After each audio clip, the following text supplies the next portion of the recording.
Salam and greetings. My name is Nurul Syazwani and I will be presenting my proposal, which is landfill reclamation as a public energy park through bioremediation strategies. My aim for this study is to implement bioremediation strategies in dealing with waste from landfill and to restore the environment back to its original condition to foster the development of park later on. So this study focuses on achieving three SDGs, which are SDG 3, 7, and 11. My objective is to propose a public energy park which uses the gas harvested from the landfill and turn it into energy or electricity. Next is to concentrate on most proficient method to channel the waste deposits through bioremediation system and to provide opportunities for the nearby vacant or unused land to be developed into commercialized land use. For my research, I'm focusing in turning an unused landfill or brownfield into something new, which is in this case a public energy park. I'd also like to mention on the use of bioremediation, which is the main thing in making my objective possible and achievable. This strategy is the most desirable one as it is a cheaper method and also using natural processes in making the landfill able to rehabilitate. The issues within landfill is the contaminated soil and groundwater. The challenges is when there is heavy rain that may lead to spreading of the waste to the nearby plants. Other than that, landfill also have unstable terrain which is susceptible to landslides or collapsing. Next is the stigma of people towards landfill that causes the nearby area to become underappreciated and devaluates it.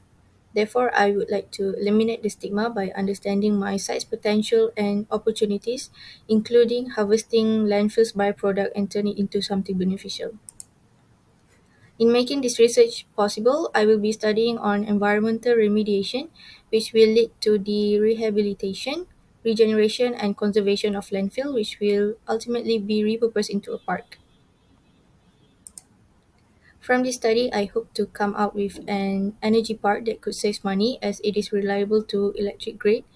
I would also like to raise awareness on waste disposal and implement sustainable brownfield regeneration. Moving on to my site, it is located at Silong Sanitary Landfill and has been established since 2004. It has the lifespan of 20 years, which means in a couple of months, this landfill won't be used as it is now.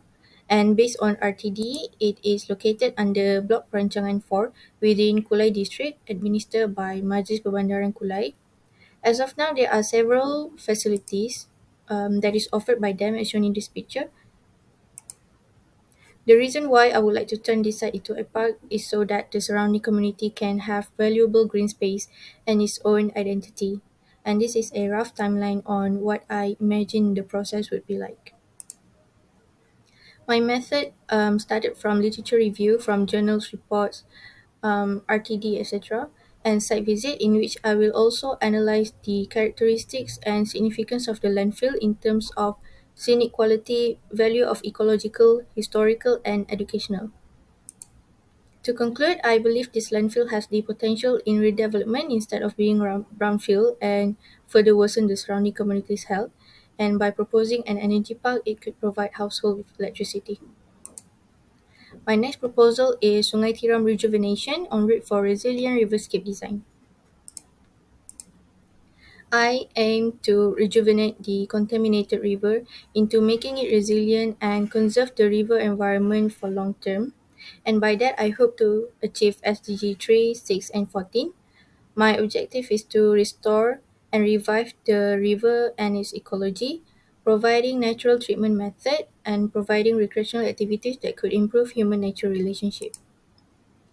Despite river being the most important components in one's community's life, the community's intervention itself are one of the factors that contribute to the degradation of river's value.